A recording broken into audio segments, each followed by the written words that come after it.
pada intinya seluruh gerakan untuk penanganan COVID ini kembali ke masyarakat itu sendiri, semuanya untuk masyarakat. Ya Pak ya? Ya betul, kan prinsip dari awal kan itu penegakan hukum mengenai COVID kan itu baik dari maklumat Kapolri kan itu dasarnya kan salus populi suprema lex gitu. Artinya bagaimana kepentingan masyarakat, keselamatan masyarakat itu yang kita harus wujudkan. Cuman kan karena ini kita berdasar pada undang-undang desentralisasi, otonomi daerah, dekonsentrasi dan medebewin, maka kita harus melihat nilai-nilai lokalnya. Makanya otonomi daerah itu harus bersumber pada nilai-nilai yang berkembang di tengah-tengah masyarakat lokal. Artinya dalam penegakan hukum, sanksi dan sebagainya itu melihat nilai-nilai yang ada di tengah-tengah masyarakat.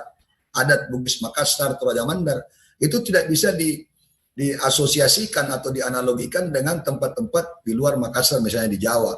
Kan banyak juga dari teman-teman yang mengatakan sanksinya dong agak lebih berat, seperti misalnya kerja sosial, misalnya menyapu atau dikasih rompi bahwa ini orang yang tidak pakai masker, orang kepala batu. Itu kan tidak seperti itu. Jadi penegakan hukum, walaupun kita secara edukasi dan sosialisasi melakukan pendekatan apakah dengan personal approach, tidak bisa kita menggunakan sistem law approach ya. Bukan, kita tidak bisa mengedepankan represif secara hukum, karena di dalam Satpol PP pun itu berdasarkan PP nomor 16 tahun 2018 jelas bahwa dalam penegakan hukum Satpol PP itu ada merujuk dua asas. Satu, asas justisial, yang kedua asas non justisial. Artinya tidak semua yang melanggar itu harus langsung dihukum, dilimpahkan ke pengadilan. Kita memberikan semacam apologize, teguran 1, 2, 3 sampai 4, baru kita bisa menjatuhkan sanksi. Jadi tidak ada penerapan sanksi tanpa mengedepankan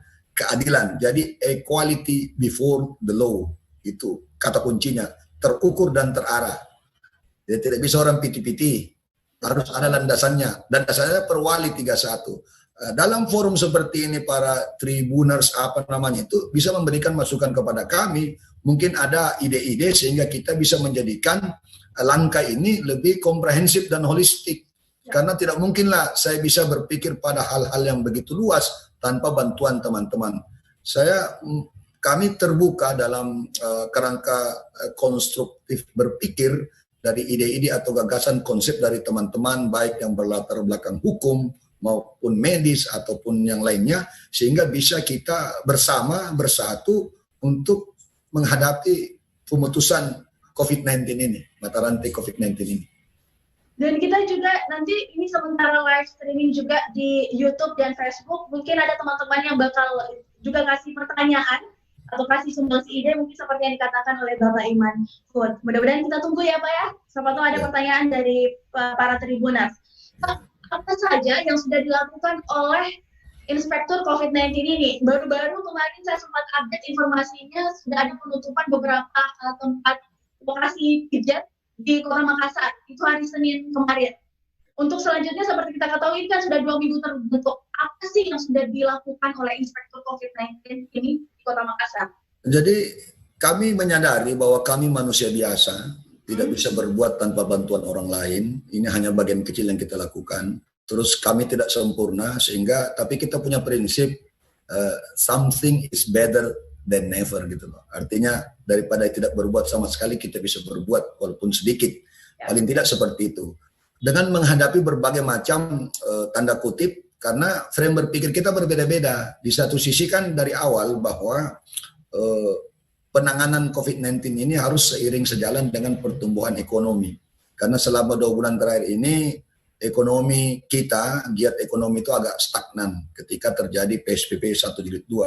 Nah, inilah yang menjadi kadang-kadang dibutuhkan semacam naluri atau insting bagi saya pribadi dan tim untuk senantiasa memperhatikan nilai-nilai keadilan. Ya, karena jangan sampai kita juga menghalangi orang untuk memperoleh hak di dalam memperoleh penghidupan dan kehidupan yang layak berdasarkan undang-undang. Ini social justice juga penting.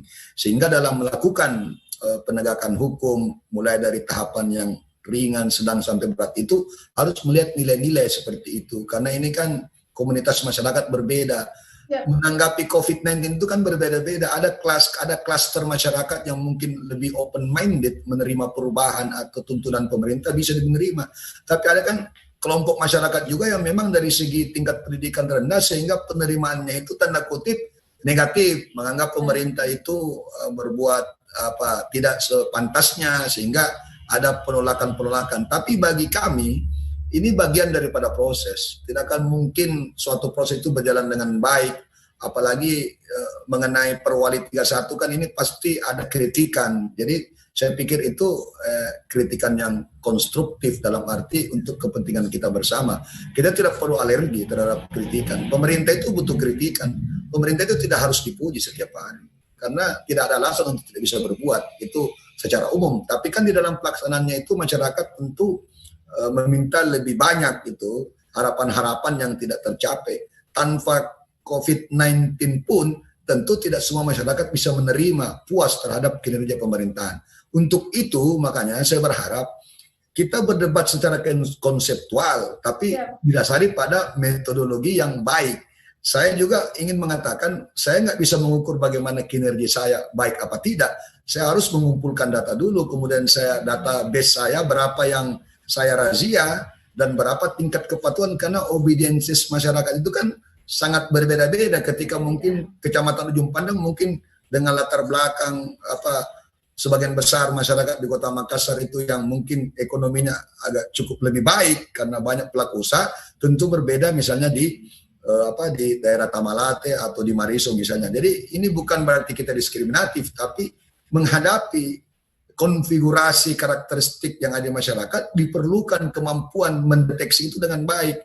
Makanya ya naluri dan insting juga harus kita gunakan untuk memahami orang lain. Jadi itu makanya saya menggunakan personal approach seperti itu, bukan security approach dalam menegakkan hukum dan aturan yang kita terapkan seperti itu. Mati.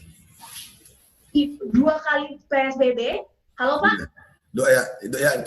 Artinya 2 kali PSBB, 2 kali PSBB itu kan penerapannya kan setelah PSBB berakhir kan tidak bisa ada kekosongan aturan. Tidak bisa kekosongan aturan sehingga ada Perwali 31.